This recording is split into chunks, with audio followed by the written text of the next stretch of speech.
இந்த புதிய நாளிலும் உங்களை பார்க்கறது சந்தோஷம். ஒவ்வொரு நாளும் தேவன் உங்களோடு கூட இருக்கிறார் என்பதை நிரூபித்துக் கொண்டே இருக்கிறார். பெரிய பெரிய காரியங்கள் நம்முடைய வாழ்க்கையில் நடக்கலைனாலும் சின்ன சின்ன காரியத்தின் வழியாக தேவன் உங்களோடு கூட இருக்கிறார் என்ற அஷ்யூரன்ஸை, உறுதியை உங்கள் வாழ்க்கையில் தினமும் கொடுத்து கொண்டே இருக்கிறார். இன்றைக்கும் அப்படிப்பட்ட ஒரு உறுதியை தருகிற நாள், அஷ்யூரன்ஸை தருகிற, ரீஅஷ்யூரன்ஸை தருகிற நாள் தான் ஆண்டவர் ஏற்படுத்தி இருக்கிறார். அதற்காக நன்றி செலுத்துங்க. யோவான் 12ஆம் அதிகாரம் 7ஆம் வசனத்தில் இப்படி சொல்லப்பட்டிருக்கு, அப்பொழுது இயேசு, இவளை விட்டுவிடு, என்னை அடக்கம் பண்ணும் நாளுக்காக இதை வைத்திருந்தாள். இந்த சம்பவம் எதை குறித்து சொல்லப்பட்டிருக்குன்னா, மரியாள் தன்னிடத்துல விலையேற பெற்ற ஒரு தைலத்தை, ஒரு பெர்ஃப்யூம் வச்சிருந்தா, அதை கொண்டு வந்து உடைச்சு இயேசுவின் பாதத்துல ஊத்தி தன்னுடைய தலை மயிரினால் அதை துடைத்து இயேசுவுக்கு ஆராதனை செலுத்தி இயேசுவின் பாதத்துல அவளை அர்ப்பணித்தாள். இதை பார்த்த யூதாஸ், இயேசுவினுடைய சீஷன், என்ன சொல்கிறார்னா, இவ்வளோ விலையேற பெற்ற பொருளை உடைச்சு இப்படி வீணாக்கிட்டாலே, இந்த பணம் இருந்திருந்தா அநேக ஏழைகளுக்கு உதவி செய்யலாம் அப்படின்னு சொல்லி தன்னுடைய வார்த்தைகளால் மரியாளை காயப்படுத்தினார்.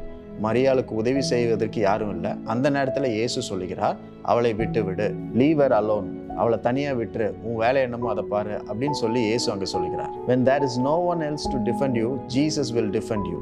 உங்களை பாதுகாக்க, உங்கள் மனதை புரிந்து கொண்டு உங்களுக்காக பேசுவதற்கும் உங்களுக்காக நிற்பதற்கும் யாருமே இல்லைனாலும் இயேசு இருக்கிறார் என்று இந்த வசனத்தின் மூலம் ஆண்டவர் சொல்லுகிறார். ஒருவேளை நீங்களும் இன்னைக்கு ரொம்ப வீக்கான ஒரு ஸ்டேஜில் இருக்கிறான், மன அளவில் உங்களுடைய இமோஷன்ஸ், உங்களுடைய எண்ணங்கள், சிந்தை எல்லாமே ரொம்ப வீக்காக இருக்கலாம். மரியாள் அப்படிப்பட்ட ஒரு நிலைமையில தான் இருந்தா. She was vulnerable. மரியாள் முழங்கால் படியிட்டு தேவனுடைய பாதத்தில் அழுது கொண்டு அந்த தைலத்தை உடைச்சு ஊற்றி அவருக்கு அபிஷேகம் பண்ணி ஆராதனை செய்து கொண்டிருந்தா. ரொம்ப வீக்காக இருக்கிறா. அந்த நேரத்தில் யூதாஸினுடைய வார்த்தைகள் இப்படி காயப்படுத்துச்சு. அப்போ இயேசு வந்து அங்கே பாதுகாக்கிறார், இயேசு அங்கே கம்ஃபர்ட் பண்ணுகிறார், அங்கே ஆறுதலாக இருக்கிறார்.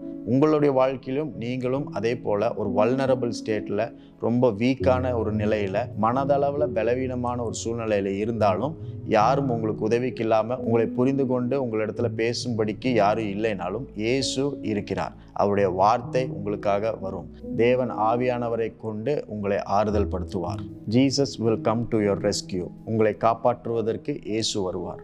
ஆகவே பிறருடைய வார்த்தை கேட்டு நீங்கள் காயப்பட வேண்டாம். பிறருடைய வார்த்தை கேட்டு கவலைப்பட வேண்டாம். ஒருவேளை காயமும் கவலையும் துக்கமும் உங்கள் மனதை தளர்வடைய செய்திருந்தால், இன்றைக்கு தேவனுடைய வார்த்தை கொண்டு அவர் பலப்படுத்துகிறார். அங்கிருந்த எல்லோருக்கும் முன்பதாக மரியாளை அவர் காப்பாற்றினார், மரியாளுக்கு உதவி செய்தார், ஆறுதல் படுத்தினார், அவளை உயர்த்தினார். அதே போல இன்றைக்கும் எல்லோருக்கும் முன்பதாக, அவர்கள் எவ்வளோ பெரிய ஆட்களாக இருந்தாலும் சரி, எவ்வளோ உயர்ந்த பதவியில் இருந்தாலும் சரி, ஒருவராலும் அணுகக்கூடாதவர்களாக இருந்தாலும் சரி, இயேசு உங்களுக்காக நிற்பார், உங்களுக்காக பேசுவார், உங்களை ஆறுதல் படுத்துவார், உங்களை உயர்த்துவார், எல்லோர் முன்பாகவும் உங்களை உயர்த்துவார்.